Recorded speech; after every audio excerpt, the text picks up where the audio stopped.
Hello and welcome to my October wrap-up video. It was a really good reading month for me. I enjoyed just about every book that I read in the month of October, which is awesome. But I'm gonna start out with a book that I struggled with a bit, Diaspora by Egan.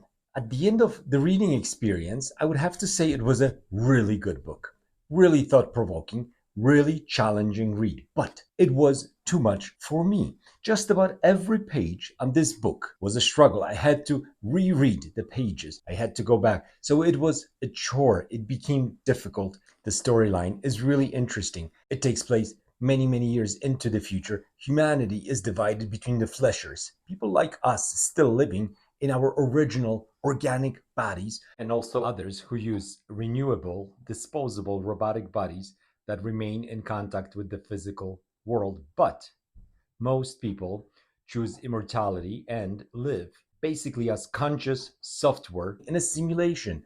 And the interplay between these groups was fascinating, very interesting, but difficult to get your head around. And everything that was happening in this book was heavily laden with lots of scientific language. I'll open up to any random page in this book just to give you an idea of how difficult a read this is.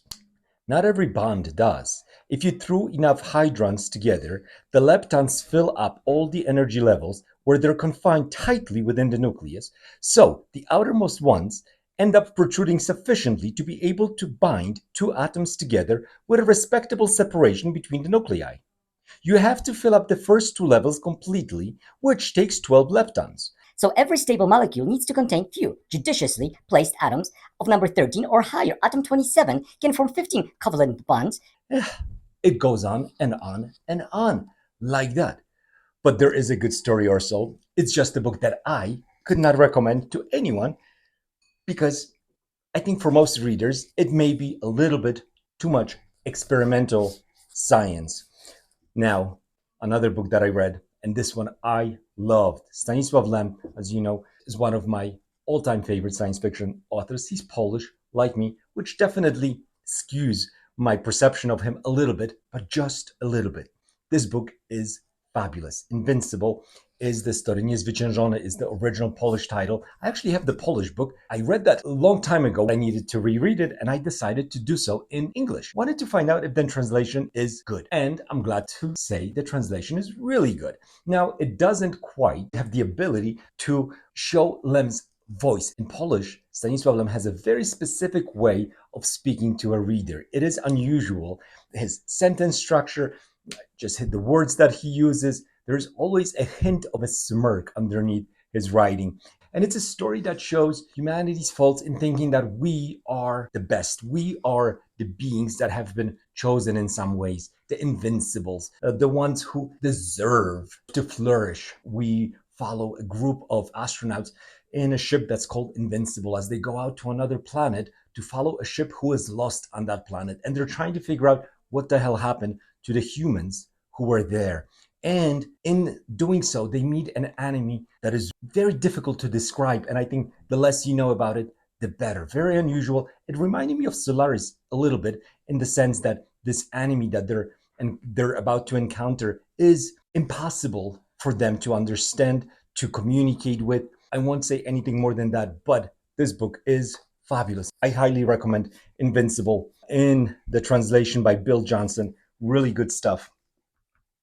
Moving right along, another book I read this month was Elder Race by Adrian Tchikovsky, another author of Polish descent. This book was a surprise, kind of a slow burn for a good part of it, even though it's not a big book, only like 200 pages or so. But then it picks up speed and it becomes quite powerful, quite emotionally affecting.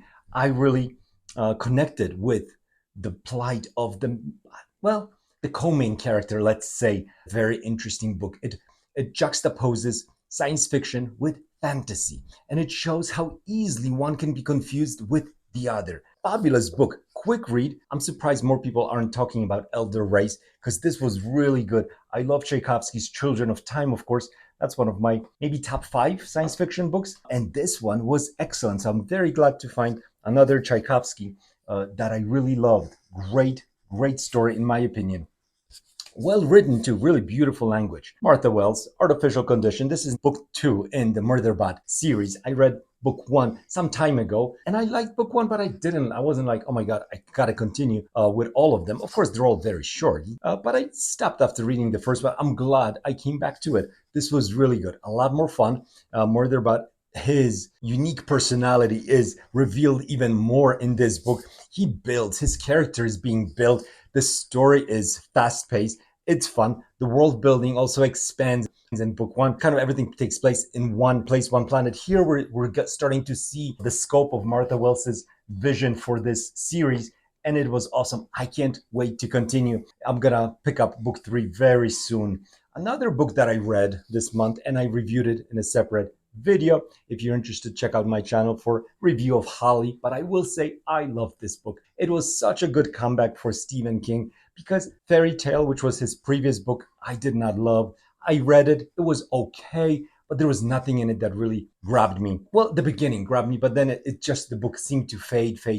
But this one, beginning to end, great story, tight. The procedural here is really well written. So it's really more of a, it's not a horror by any means. It's more of a mystery. You know who did it, so it's not a mystery in that sense, but the mystery is around whether Holly will be able to in time solve the mystery. So fabulous book, really interesting. I might think my review is good, but I just watched Richard's review on his channel. I'll link it down below as well. He did a great job breaking down 10 reasons to read this book. His review was excellent. I think much better than mine. Mine, I just turned the camera on and talked. He really prepared and had some really good points about this book being unusual in some cases. And here I would echo what he says in his review, that this book really treats getting older with very special attention. And I think it does it in an interesting way where it's presented as this thing that all humans obviously have to face, and some of us struggle a little bit more than others with. And perhaps there are those few who will go a step beyond in order to hold on to whatever youth they still have. Very dark themes in this book, but not a horror, more of a thriller. I'm also reading this one. I didn't finish. I thought I was going to finish it easily, but I'm actually struggling a little bit with Acceptance. I love Southern Reach trilogy. I love book 1, Annihilation. I liked a lot book 2 also, Authority. And this one is good. We are starting to, I'm more than halfway through it. We're starting to get some answers, but I think at this point, I'm getting just a little bit tired of the vagueness. Something that I loved about book 1, I suppose. By book 3, I wanted more concrete themes, concrete answers, ideas. Where is it? What is it? What is going on? What is reality? What isn't? But anyway, I still think this is really good. And I think this series is gonna, when I'm finished with this book, is probably gonna end up being one of my favorite series because of its unique tone. I really like it a lot.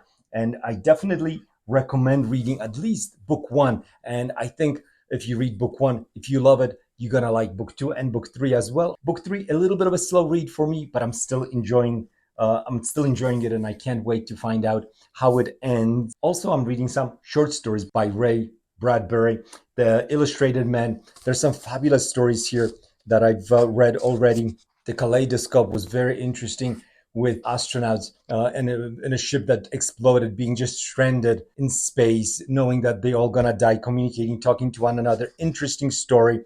The Man was an interesting. The Other Food was an interesting story written from the perspective of African Americans living on Mars, getting away from Earth with all its problems. I think the book was written, or that story was written around 1949, 1950. So still at a time well before social movement of the 60s. Very interesting way of combining social cause with a science fiction story. These are very short stories. There are, I believe, 18 of them packaged into this book called Illustrated Men, where the protagonist meets this person who's got tattoos covering his whole body, and each tattoo tells a different story, and these tattoos come to life. So visually, very interesting idea. And then it's just a tool being used, I guess, to put all these stories together, but it works well, and the stories are good. They're interesting. Ray Bradbury, of course, is a fabulous author. And yeah, that's my October wrap up. I guess my number 1 book that I read in the month of October has to be Stanislaw Lem's Invincible. I highly recommend it. Well written, deep themes, good science fiction. I recommend you check out Lem. And if you're going to start with Lem, of course, Solaris probably is the one that makes most sense to start with. I read most of Lem's works, if not all, over the years. I'm rereading them right now. I recently read Return from the Stars, which was also good, but Invincible I liked more. So anyway, let me know if you've read some of these books. What are your thoughts? What are you reading right now? Leave a comment below. Subscribe if you haven't. And I'm going to speak to you soon.